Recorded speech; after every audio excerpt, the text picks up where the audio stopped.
12 different parks, 6 different resorts in 4 different countries. Did you know that Mickey Mouse owned that much? Well, he doesn't really own all of them, but don't worry about it. Today we're talking about every Disney destination in the world. And I hope that you guys have your passports because this is gonna be a long trip. Ugh. Okay, did you guys get your bags? Did you get your lounge fly in your ears and your sunglasses?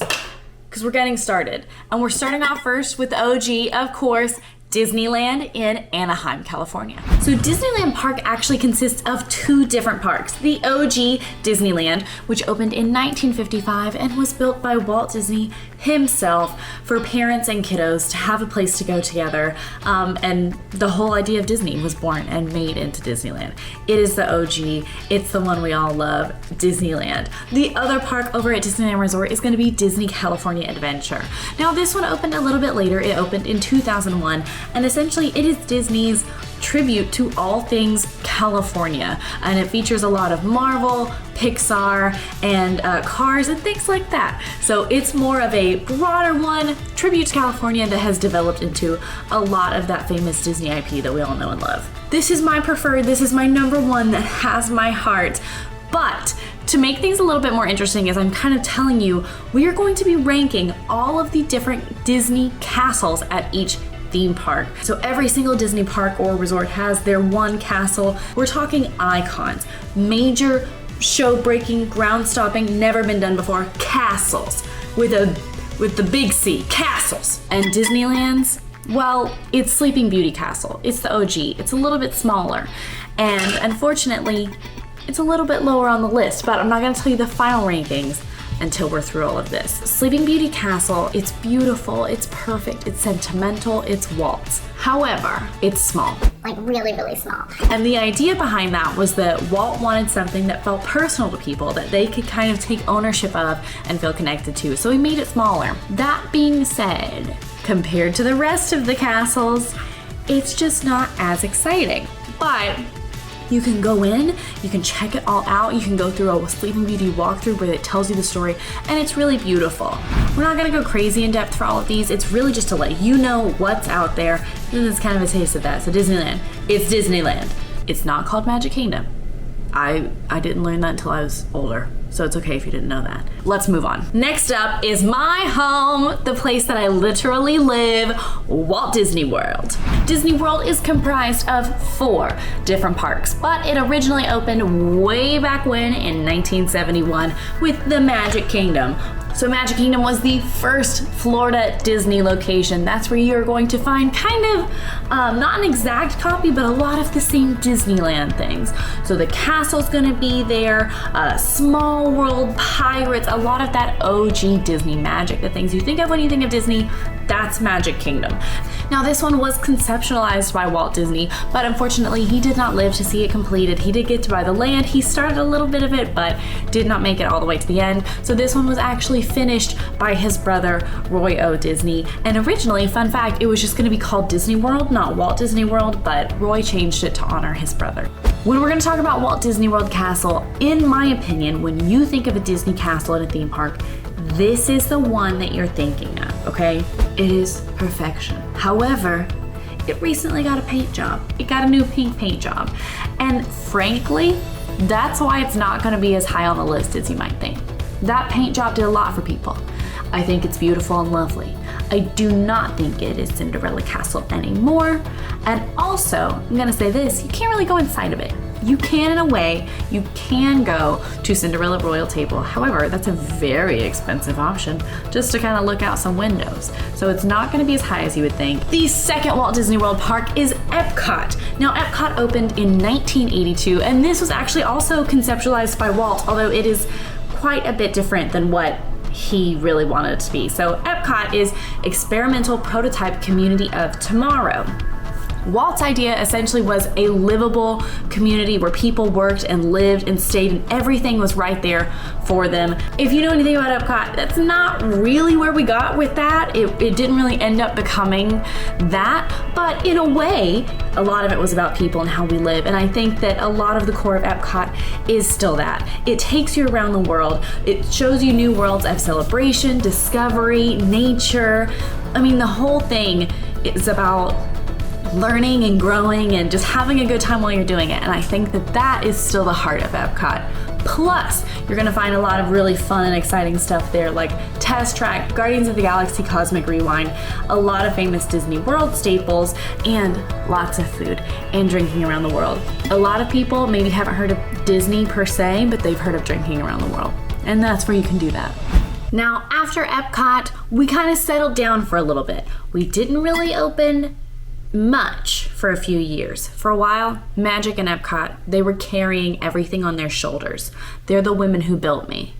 But in 1989, Hollywood Studios came around, thanks to Mr. Michael Eisner. Hollywood Studios, 1989, the glitz and glam of Hollywood. When it opened, it was dedicated as the Hollywood that always was and never will be. So I used to actually work at Hollywood Studios on my DCP, or the way that they described that meaning to me and what that meant is when you think of Hollywood, it is glitz and glam and it's clean and it's nice and stars and da-da-da, but when you go to real Hollywood, it's not really that clean. Not really that glitzy. It's just a lot of touristy stuff. So when you go to Hollywood Studios, you're stepping into the movies. When Hollywood Studios first opened, essentially it was designed to let you step into the behind the scenes, how things were made. It was an active movie studio at one point. In '89, it was called MGM Studios. Throughout the years, it has transferred more to Hollywood Studios, and it is now you're a part of the movies. So rather than watching them be made, you're now a part of them. So you're gonna find things like Toy Story Land there, Star Wars Galaxy's Edge, the Tower of Terror is there, lots of things where you get to be a part of the things that were created. So lots of excitement, lots of glitz and glam, and you're the star, but you're the star always. Never doubt that.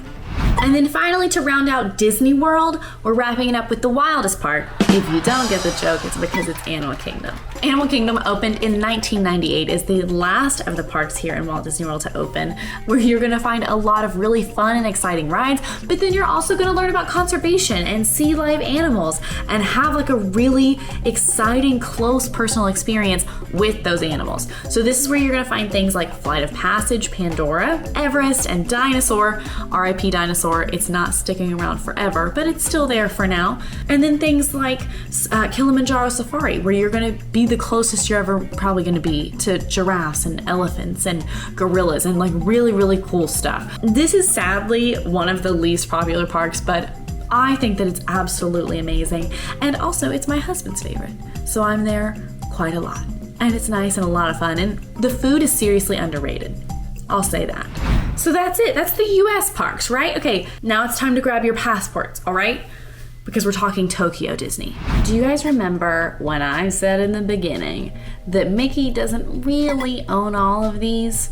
I was talking about Tokyo Disney Resort because Disney, they don't own it, which is crazy. What does that mean? Supposedly, way back in the 50s, someone approached Walt Disney about making a Disneyland in Japan. Supposedly, he was excited about the idea. There were rumors that he agreed and then later dropped out. So this has been an idea for a really, really long time, well before it was actually ever conceived. A few years passed, whether or not that was true, not 100% sure, but in 1978, the Oriental Land Company approached the Walt Disney Company about building a park over in Tokyo. And so they negotiated for a long time, and then in 79, they were like, sounds great. Where do I sign? So essentially the Oriental Land Company agreed that they would pay for all of it. They would use Disney's Imagineers, but Disney wouldn't necessarily own it. So a lot of Japanese engineers went over to California, studied Disneyland for a while, and then took a few ideas back from Disney Imagineers as well. Construction began about a year later. It ended up taking about 180 billion yen to build this thing. It was projected about 100 billion, but it took about 180 billion yen. And then finally in 1983, the park opened. So it's been open for over 40 years now, which is absolutely crazy. And to this day, Disney doesn't own it because of that. So Tokyo Disneyland is a little bit different, but essentially a big old Disneyland. It's similar to Disneyland in a lot of ways. Biggest difference though is going to be no Main Street. They don't really resonate with that because culturally they don't really have the same idea of this. Like Main Street is this like classic Americana that's not really culturally something that's relevant to them. So they do not have a Main Street. Instead they have a World Bazaar, which is essentially Main Street. but it's a little bit different. They have Adventureland, Westernland, Critter Country, which you can find in Disneyland, Fantasyland, Toontown, and Tomorrowland. So lots of similarities, only a handful of differences. Lots of newer technology, a lot of really exciting stuff, but essentially a big old Disneyland. When it comes to their Cinderella Castle, it is Cinderella Castle. It is very much like Magic Kingdom here in Walt Disney World. This is going to be higher on the list than you might think, even though it is kind of a copycat, mainly because you can go inside of it, unlike the Disney World one. It has the old color scheme, which is big points for me in my personal book. And so you get to actually walk through and see paintings and see where they stay and see dioramas and artwork and just like the history of Cinderella. And I think that that's really cool. And I think that that's everything that I love about Walt Disney World, plus just plus it up, make it even better. The second park is like my dream bucket list. Oh my gosh, I want to go here. And that is Tokyo Disney Sea. So Tokyo Disney Sea opened in 2001, and this one is unlike any other Disney park that there is. It is the fantasy focused theme park of Disney Resort. It's unique to Japan. You cannot find this anywhere else. And that's why I think I'm so fascinated with it. A lot of the parks that you'll find throughout the world kind of have similarities. There's a lot of Disneyland touches in every single park because of course that is the core of Disney and what the theme parks are. But Tokyo Disney Sea is its own thing. It is inspired by myths and legends, which is just really cool. It's the myth and legends of the sea. It is also made up of 7 themed lands. So first is Mediterranean Harbor, Mysterious Island, which gives me like strong Scooby-Doo vibes, if you know what I'm talking about. Mermaid Lagoon, which makes me think of me, Fry, and Quincy. If you get it, you get it. The Arabian Coast, Lost River Delta, Port Discovery, and American Waterfront. So completely different. And this is also going to be the new home to Fantasy Springs, which, you guys, I have like a really deep, excited passion and desire for Fantasy Springs. Fantasy Springs is where you're going to find a lot of new lands. You're going to go into Neverland. You're going to get to go into Arendelle, the world of Frozen, and you're going to get to go into Rapunzel's Forest. And also in Neverland, they're going to have a whole Tinkerbell section. Tinkerbell, the fairies, the Neverland fairies, a whole section and ride. And if you know anything about me, that's like my life. So lots of really cool stuff happening at Tokyo Disney Sea. And then I said I'd talk less, and then I didn't talk less because I'm so excited about all of this. But that's Tokyo. Bonjour, oui oui, welcome to Paris. I'm not gonna do that for long because I can't speak French and I'm really bad at accents, which you guys are aware of, even though they're fun. So, if you haven't guessed, we're going to talk about Disneyland Paris. Disneyland Paris has not always been Disneyland Paris Resort. It used to be Euro Disney, another one opened by Michael Eisner. And if you've never heard of it, now's your first chance. This one's exciting, it's a lot of fun, and frankly, it's beautiful. So Disneyland Park Paris opened in 1992, and why do I know that so well? Miley Cyrus was born the same year. That says a lot about me to you, and I hope you appreciate that. So the idea of Disneyland Paris Park is that this is where the fairy tale, the fantasy are coming to life. There are 5 themed lands, noticeably less than what the previous ones have had. This is where you're gonna find Discoveryland, Fantasyland, Adventureland, Frontierland, and Main Street USA. So this one has a Main Street. That's pretty exciting. And really the only thing that's different here is that Discoveryland. That is the one really unique one to Paris, but it's kind of like Tomorrowland. In a way. Also not, but if you need to equate it to something, just equate it to like a Tomorrowland, but fantasy. So that was the first park over there, and technically there was some drama that happened because Disney had to build a second park per the government. But Disneyland Paris, I'm not gonna lie, didn't do that well. It wasn't really wanted. It was beautiful and very expensive, but people weren't really coming as much as they do to other parks. So eventually Disney had to open a second park legally, and that is when they built the Walt Disney Studios Park in Paris, opened in 2002. It's gone through many changes. There's actually famously a story where some cast members, some Imagineers were going for the first time and they had walked on stage, which means, if you don't know Disney speak, on stage means you are where guests can be, so like other park goers, and off stage is where just cast members go. And famously, there's a story that an Imagineer had walked on stage and asked, when am I gonna walk on stage? So it's gone through a lot of changes, but right now, this is where you're going to enter like the breathtaking world of Disney, Marvel, Pixar. This is where you're going to find the massive worlds of Pixar and Avengers in particular, okay? This is going to be one of the first Avengers campus, very much like the one over in Disneyland, but it's going to be huge. Again, kind of like behind the scenes, stepping into the movies, if you will. This is going to be the park for thrill seekers though, okay? This is where you're going to find the Iron Man coaster, which I've heard is similar to Rock and Roller Coaster, but I've never been, so I cannot personally attest. But yeah, lots of Pixar and Marvel thrilling rides. This is for the thrill seekers, closest to Hollywood Studios. The castle's name in Disneyland Paris is Le Château de Belle-au-Bois Dormant. I hope that was right. I don't know, and I'm pretty sure I butchered it, but essentially that is French for the Castle of the Beauty in the Sleeping Forest. If you don't understand, it's kind of a new idea, a new take on Sleeping Beauty Castle. In my opinion, this guy has it all. It is the most breathtaking, straight from the movie castle. Like, you want to talk about fantasy and whimsical fairy tale, that castle represents that. It is so incredibly beautiful. I'm obsessed with it. I look at pictures and videos of it all the time. Never gotten to see it in person. Bucket list goal for me someday, but absolutely just beautiful.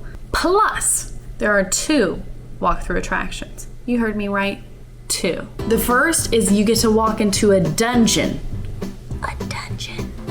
A dungeon area where you're gonna meet a dragon. A moving, breathing, kind of alive in an animatronic way dragon. It's called the Lair of the Dragon. There is a French name. I think I've butchered all the French you're willing to hear today. And the second walkthrough attraction is an upper balcony attraction, the Sleeping Beauty walkthrough gallery. It's the Sleeping Beauty galleries. It's stained glass, handcrafted stained glass windows and tapestries. Now, if that just isn't lovely. And this is when we say adieu to Paris. I don't even know if that's the right word. We're heading to the one international park that I can actually speak on because I've been. Hong Kong Disneyland.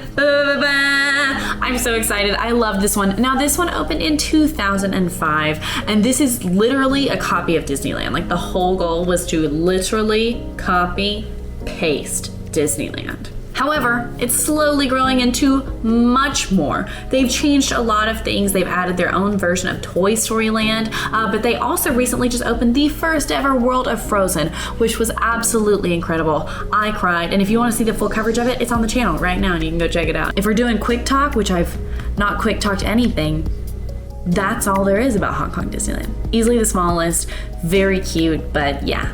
Now, for Hong Kong Disneyland's castle, this is called the Castle of Magical Dreams, and it is actually dedicated to all of the Disney princesses. It is so beautiful. It was originally a literal copy of Sleeping Beauty, quite small, Sleeping Beauty Castle, but then they kind of reimagined it into a much bigger, taller castle, and I love it. You can go inside it. This is where you meet the princesses. There's also some shopping inside of it. I love it so much. Higher than you're probably going to expect it to be because it's wonderful and super cool. And if you want to see more of it, watch our videos. Shameless plug. For our last theme park destination, we're going to talk about Shanghai Disneyland, Shanghai Disney Resort. It's the latest to open. It opened in 2016, and right now there is only one park, Shanghai Disneyland. So this park is similar to the kind of staple parks that we've been talking about. A lot of Disneyland inspiration and represented love. They have a lot of lands throughout this one. A few of them are different, a few of them are the same. You're gonna find Adventure Isle.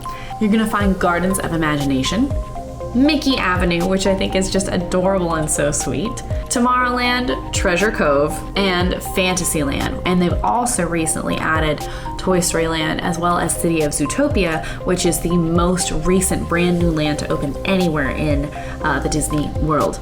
Not Disney World, like Orlando, like world, whole globe Disney. I do want to point out, because I think this is very interesting, there's no Small World here. This is the only park without a Small World, and I was going to rank all the parks based on their Small World, but I can't. because of Shanghai Disney. So we went castles instead. Speaking of, let's talk about this castle. Now this is the Enchanted Storybook Castle, and this baby is massive. It is the biggest castle that Disney has, and frankly, I think, in my opinion, it proves bigger is not always better. This guy is, I've been described to me, frankly, as an eyesore because it is so big. It like engulfs the park, whereas the rest of the park is kind of on that normal Disney side. This one is massive, and to a certain degree, it looks very similar from all angles. And so, you know, a lot of people will use the castle kind of as a guiding point, but I've heard rumors, kind of gotten people a little lost. It does have some incredible features though, because it is so massive. It features walkthrough attractions, Disney character dining restaurants, which is just really cool because we have Cinderella's Royal Table, but then it doesn't have like a walkthrough attraction. This has a little bit of everything that we really tend to love.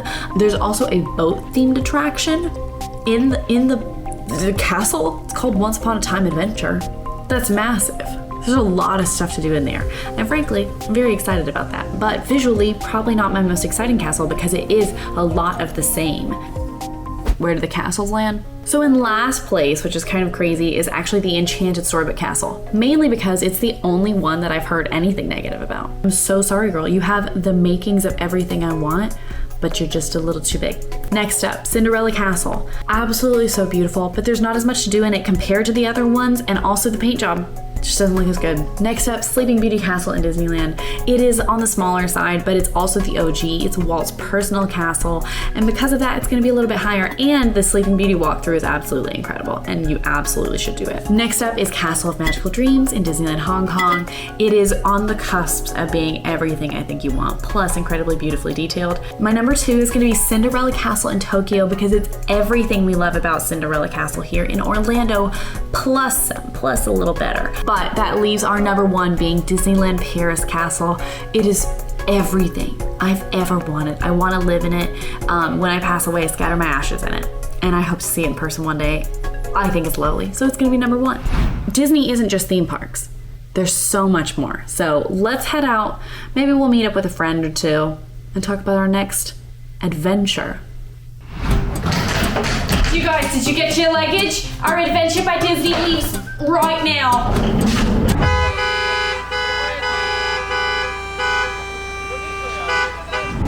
Well, you guys, turns out I missed my flight. But we can still talk Adventures by Disney. I've been getting my hair dyed. All right, let's talk Adventures by Disney. You might not know what that is just yet, but you'll learn. Adventures by Disney is essentially Disney's vacation travel planning. It's divided into several different categories: land adventures, escapes, river cruises, expedition cruises, and private jet adventures. Land adventures are the primary form of travel by Adventures by Disney. It began operating in about 2005, and the idea is pretty simple. You're gonna take the world famous customer service of Disney, VIP treatment, and special personal touches of a Disney vacation, and then you're gonna put them into guided travel around the world. So like the Disney touch, but everywhere. These are not local tour companies with a license to use the Disney name. No, it's not just some girl in the middle of nowhere going, well, I'll put Disney on it. No, this is a Disney designed guided tour that is operated beginning to end by the cast members. Disney provides adventure guides to the lead groups. It's normally about 35 to 45 people through different countries and activities. There are dozens of trips offered under the banner. They range from about 6 to 12 days. You're gonna find places, Africa, all over North America, Europe, Asia Pacific, Central and South America. You dream it, Adventure by Disney probably does it. Next, we're gonna talk about escapes. These are the shorter Adventures by Disney. It's kind of like a subset of the land adventures. These trips are the same general model of the longer land adventures, but it's more of a compact schedule. So everything I just said, but narrow it down to like 2 to 5 days. The shorter timeline is really great for families or people with limited vacation time. They're also kind of a popular option if you are doing a cruise. So like if you go before or after a cruise, it's just like a little bit of additional vacation time with your cruise reservation. Some people do the Disney theme parks, some people do Adventures by Disney. Don't know that I'm in the tax bracket for the latter, but kudos to you guys. Next up is the river cruises, okay? Adventure by Disney river cruises are not operated by the Disney Cruise Line. Let's just go ahead and get that out of the way. It's not a Disney cruise.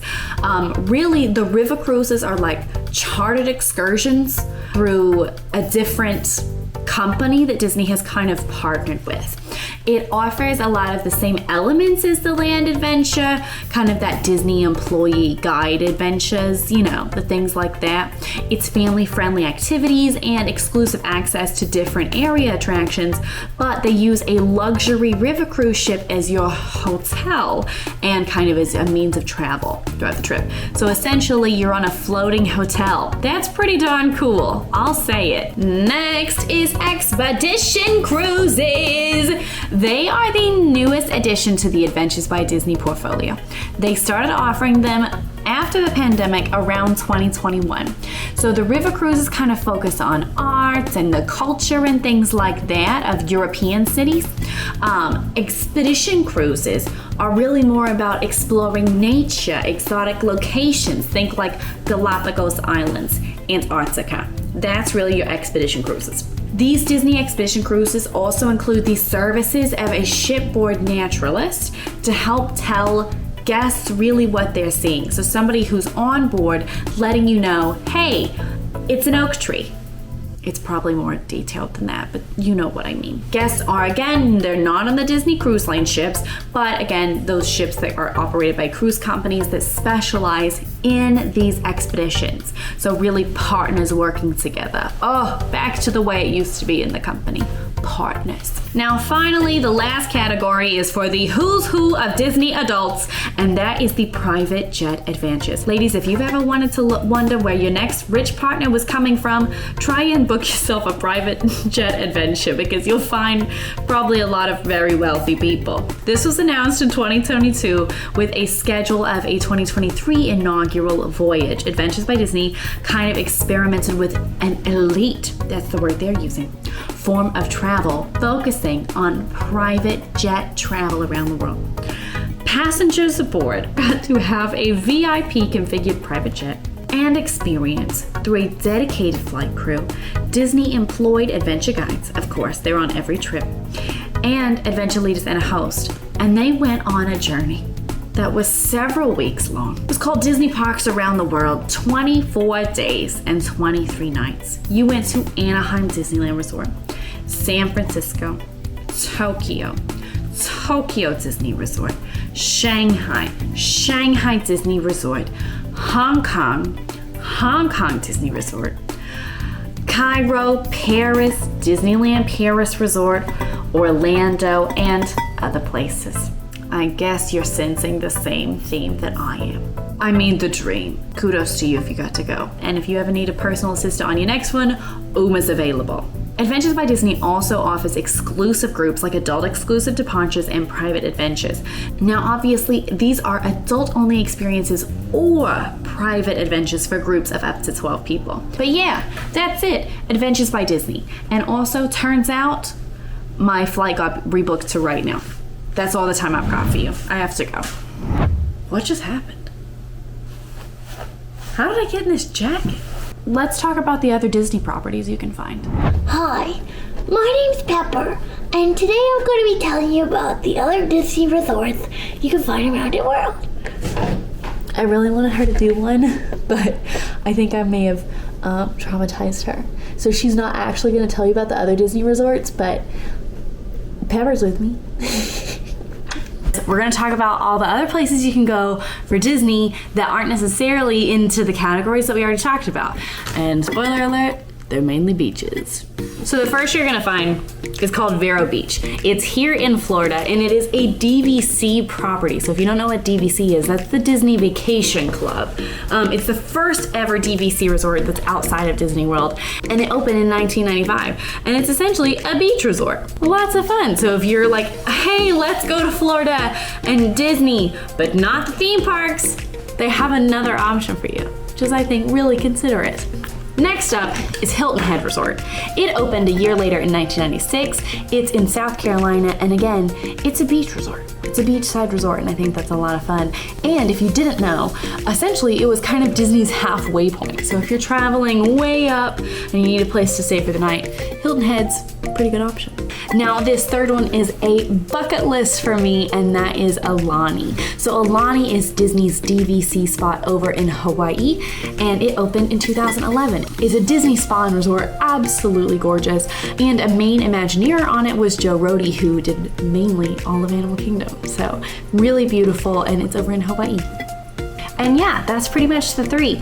So we've been to the beach, but now I think it's time for a little cruising. Okay. If you guys don't know this about me, I took my bachelorette on a cruise. So I already own this, and I think that's a lot of fun. Let's talk about the Disney Cruise Line though. So the Disney Cruise Line, if you don't know what that is, it's Disney's cruise line. I know, you're shocked. It's essentially Disney ships. They have several of them. It goes all the way back to 1998. They have Magic, Wonder, Dream, Fantasy, Wish, and 2 new ones, the Disney Treasure, which should set sail in 2024, that is the plan, and then the brand new Disney Adventure, which should set sail sometime in 2025, although we don't have a date for that just yet. We've done a lot of cruise content. I'm not gonna beat you to death over it, but they have 2 locations if you're going on a Disney cruise. The first is Castaway Cay. It opened in 1996, and it is essentially a private island that Disney bought in the Bahamas. The new stop, which is going to be starting in 2024, is Disney Lookout Cay at Lighthouse Point. So this is not a new private island. A lot of people have kind of misunderstood that. Sailings will be going there starting in 2024, but it is really a section of an island. It is not a private island. If you want to see any of our cruise content, we have tons of it up on the channel right now.